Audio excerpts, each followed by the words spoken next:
安承熙听完，对林婉儿更多了几分钦佩，情不自禁地感叹：前辈心思缜密，魄力非凡，属实令晚辈钦佩不已。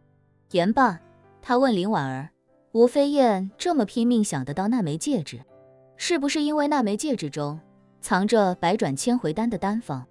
林婉儿知道安承熙已经在吴家内部找到了突破口，肯定获取了不少关键信息，所以对安承熙说出百转千回丹来并不惊奇。他淡然回答道：以家父当年所言，师公确有提到百转千回丹的关键就在那枚戒指中，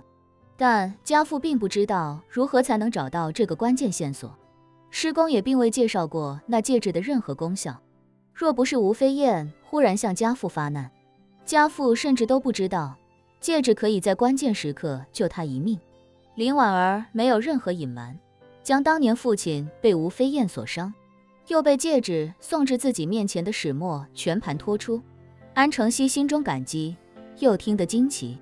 激动地说道：原来这戒指竟有这般神奇功效，令尊曾用过一次，臣儿也用过一次，那就证明这戒指可以循环使用，有了它，臣儿岂不是杀不死的存在？林婉儿摇头说：一切还尚不可知，公子当初曾被戒指吸走大量灵气，是靠一轮又一轮丹药硬挺过来的，想来应该是那戒指发动一次便要耗费大量灵气，而且戒指究竟能用几次也是个未知数。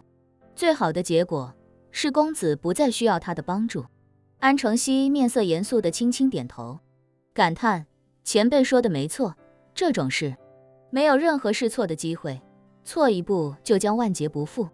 林婉儿微微笑笑，看着安承熙说：今日来时，我想过很多种可能，唯独没想到面对的是叶夫人。不过既然见了面，也聊到了公子，许多事情还是要开诚布公的聊一聊，把问题聊清楚，聊透彻，对你我，对公子，都能事半功倍。叶夫人觉得呢？安承熙尊敬的点头，前辈说的是，晚辈决定与前辈见一面，也是做好了知无不言，言无不尽的准备。除此之外，晚辈也有一些问题需要向前辈请教。林婉儿笑着说：那我先问吧。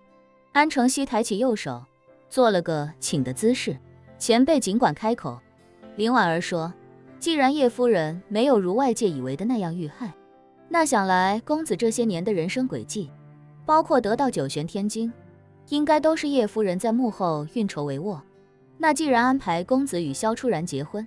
如今又为何要费心拆散他们呢？安承熙苦笑道：不瞒前辈，晚辈虽一直在幕后，但远达不到运筹帷幄，也不敢运筹帷幄。当初晚辈的先生预料到有危险时，就已经为晚辈做好了金蝉脱壳的准备，可晚辈当时还蒙在鼓里，否则也不可能答应他用这种办法换我独活。当晚辈知道真相的时候，先生已然遇害，晚辈只能遵照他的遗愿隐姓埋名，所有亲人朋友都不敢接触。臣儿人生轨迹中几个重要节点，譬如进孤儿院，拿到叶家给的100亿，得到九玄天经，也都是他提前规划好的，晚辈不敢过多干涉。您提到婚配的事情，也完全是一个意外，无论是晚辈的先生，还是晚辈自己，怎么都没算到臣儿会遇到萧初然的爷爷，更没想到会被他人出来。萧初然的爷爷在多年前曾是叶家的家奴，他在建筑工地凭借长相和姓氏认出臣儿是叶家的人，便自作主张让臣儿做了上门女婿。林婉儿恍然大悟，轻轻点了点头，随即又说：可是如果叶夫人不满意这桩婚事，以叶夫人的能力，有很多办法可以从根源上避免吧。安承熙点点头说：实不相瞒，在晚辈看来，臣儿是叶家子孙，是安家外孙，出身绝对算得上显赫，而且还叠加了他父亲给予他的龙格，成为生龙命格。若说龙困浅滩是成长的必经之路，那晚辈可以做是臣儿在孤儿院生活，也可以做是他在工地上搬砖受人欺辱，但晚辈最不愿见到的就是他成为别人家的上门女婿。所以晚辈想过很多办法间接阻拦，包括暗中安排了不少身家显赫的人在婚前追求萧初然，甚至游说萧家人，可都没起到任何效果。当时的情况若是再多做一步，可能就会被人看出刻意，强行干涉只会让陈儿察觉，所以晚辈也只能无奈叫停。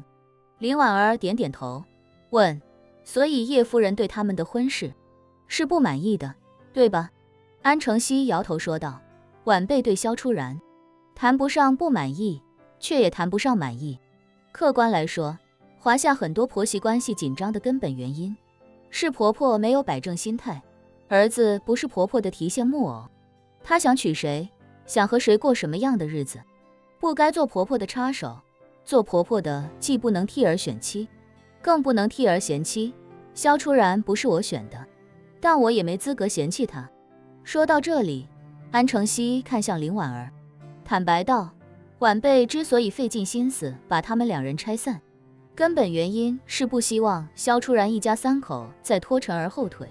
晚辈也暗中观察了陈儿的行动轨迹，基本上以金陵为中心，辐射全球，但每一次离家都显得很仓促，办完事就立刻回去也是每天往返家中。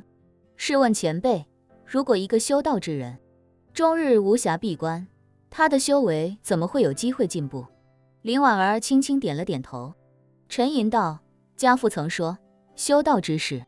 便是将人的生命放缓如那万年寿命的洪山，终日修炼打坐，闭关入定，经常一次闭关便不知不觉过去数月甚至1年有余，而对修道之人来说，却不过是一眨眼的光景。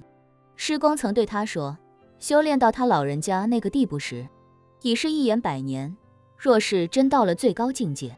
怕是一眼10000年也不足为奇。说罢，他又不禁感慨，公子之前的情况确实对修炼影响很大，始终不见他有足够的时间闭关。修为的提升与突破，很可能也是因为如此而停滞不前。安承熙听他这么说，内心稍稍宽慰一些，却也忍不住叹息，我也不想如此干涉陈儿，只是他若再不抓紧时间，我怕吴飞燕将死之时，陈儿依旧不是他的对手。言罢，他表情凝重地说，以我对吴飞燕的了解，她的寿命若真的进入倒计时，她一定会疯狂报复所有人，叶家、安家，恐怕到时候无人能够幸免，留给陈儿的时间不多了。